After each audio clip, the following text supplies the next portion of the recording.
Beng, kailangan mong maalala kung sino. May mga pulis na dyan sa labas. Baka sakaling maalala mo para mahuli ka agad kung sino man yon.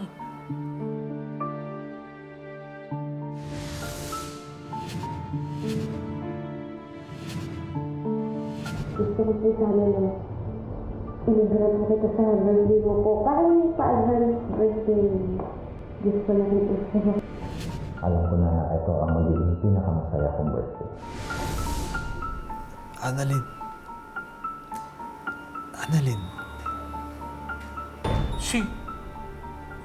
Si Annalyn? Ang humila sa'yo?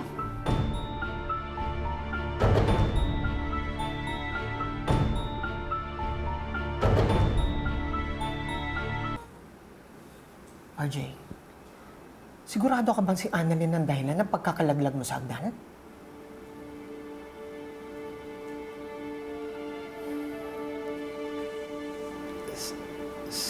Sino si Annalyn? Hindi mo kilala si Annalyn? Natatandaan ko yung pangalan. Pero, sino siya? Sir Pepe, this is all due to memory lapses.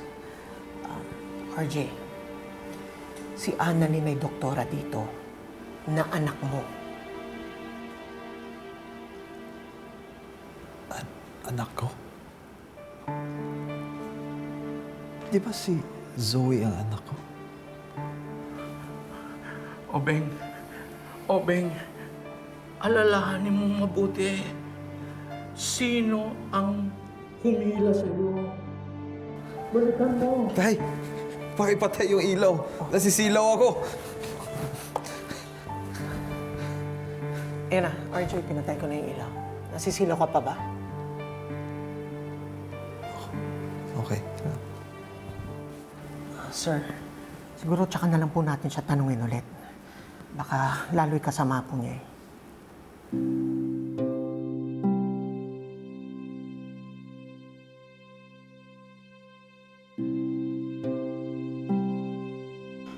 Bakit ayaw mong papuntahin dito yung mami mo dahil may mga pulis?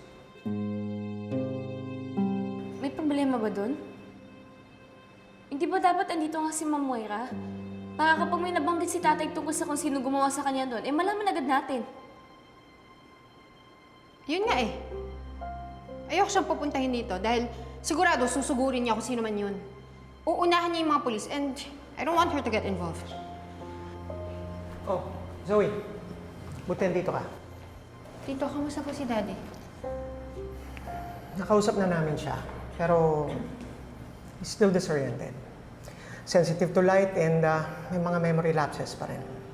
But I'm sure alam mo to, this is post-traumatic amnesia after brain injury. When a patient emerges from coma, usually little or no short-term memory, which is actually normal in the recovery and the healing process. As you well know, I'm sure you're aware, memory is the slowest part of the conscious mind to recover. Pwedeng weeks, pwedeng months. At least, may nalaman tayong bago. Nabanggit niya na may humila daw sa kanya. Ho? May humili daw sa kanya?